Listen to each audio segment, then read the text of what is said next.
Cidade grande conhece essa história de cor, né? O trânsito vai piorando, o congestionamento vira parte da rotina, e aí todo mundo começa a pedir uma solução.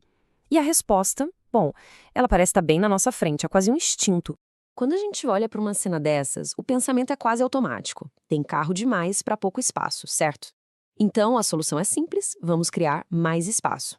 Alargar as avenidas, construir mais viadutos. O senso comum grita que o caminho é esse. Mas aí que tá. Se a solução é tão óbvia assim, por que não funciona? Por que o congestionamento sempre volta mesmo depois de gastar rios de dinheiro aumentando as pistas? Esse é o grande paradoxo que a gente vai tentar entender hoje. E a história se repete em um monte de cidades, né? No começo, até dá um alívio. O trânsito flui melhor, parece que o problema foi resolvido. Só que não demora muito e, de repente, o volume de carros aumenta de novo. O problema volta e, às vezes, volta pior do que antes. E olha, isso não é coincidência, não. Então, para entender de verdade esse fenômeno, a gente precisa mudar a nossa lente de aumento. O segredo não está no asfalto, está em entender uma coisa bem mais básica. Por que, afinal, as pessoas se deslocam? Sabe, o erro mais comum é achar que trânsito é só um problema de engenharia, de falta de espaço. Mas, na verdade, é muito mais sobre o comportamento humano, sobre um sistema de escolhas que a gente faz todo dia. A pergunta certa não é aonde falta pista, mas sim o que leva tanta gente a escolher o carro. E para isso, a engenharia de tráfego tem um nome bem interessante: demanda derivada. Parece complicado, mas a ideia é super simples. Pensa bem, ninguém acorda de manhã e fala: "Ah, que vontade de pegar um trânsito hoje". Não, a gente viaja porque precisa chegar em algum lugar, seja o trabalho, ou escola, o mercado, enfim. E aqui, olha, aqui está o pulo do gato.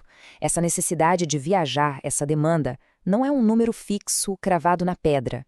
Ela é elástica, ou seja, ela se estica e encolhe. Se dirigir fica mais fácil, mais rápido, mais confortável, adivinha, mais gente vai optar por dirigir. A demanda cresce para ocupar o espaço que foi criado. Beleza. Agora vamos entrar no coração desse mito e ver na prática como mais pistas podem, na verdade, piorar as coisas. O que a gente precisa entender é que uma rua, uma avenida, ela não é só um pedaço de asfalto. Ela é um convite. A infraestrutura não é neutra, ela molda nosso comportamento. Quando uma cidade constrói mais e mais pistas para carros, ela está basicamente dizendo em voz alta: "Ei, a melhor forma de se locomover por aqui é de carro". E esse fenômeno também tem um nome técnico: demanda induzida.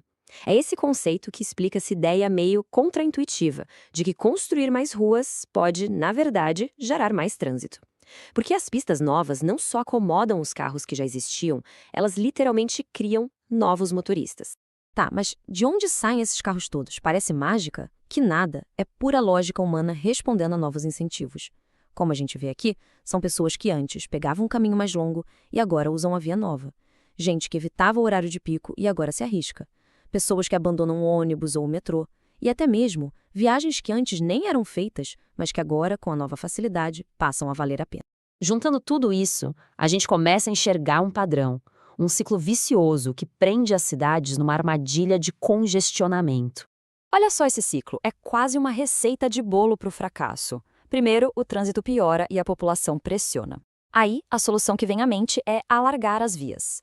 Isso gera aquele alívio passageiro, né? Dirigir fica gostoso de novo. Mas essa facilidade toda atrai mais gente para o carro, a tal da demanda induzida. E o que acontece? O espaço extra é ocupado, o congestionamento volta com tudo e voltamos à estaca zero. Só que com mais asfalto e menos dinheiro no bolso. Ok, então estamos presos para sempre nesse ciclo? Não necessariamente. Vamos ver agora como é possível quebrar essa lógica. Mas para isso, é preciso mudar a pergunta fundamental do planejamento. A grande virada de chave é essa aqui.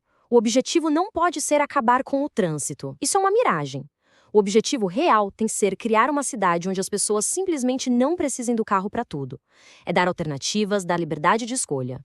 Essa comparação resume bem a diferença.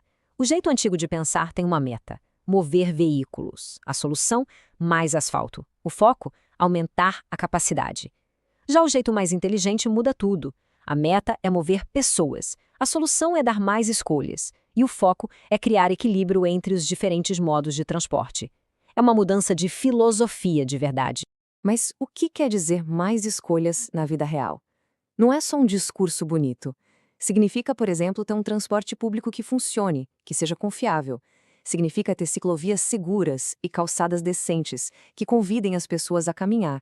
E talvez, o mais importante, significa planejar a cidade para que as coisas sejam mais perto umas das outras. No fim das contas, é isso. Uma cidade que funciona bem não é aquela que tem as maiores avenidas, mas sim aquela que oferece opções de verdade para as pessoas. A eficiência não está no tamanho do asfalto, mas na qualidade e na variedade das escolhas.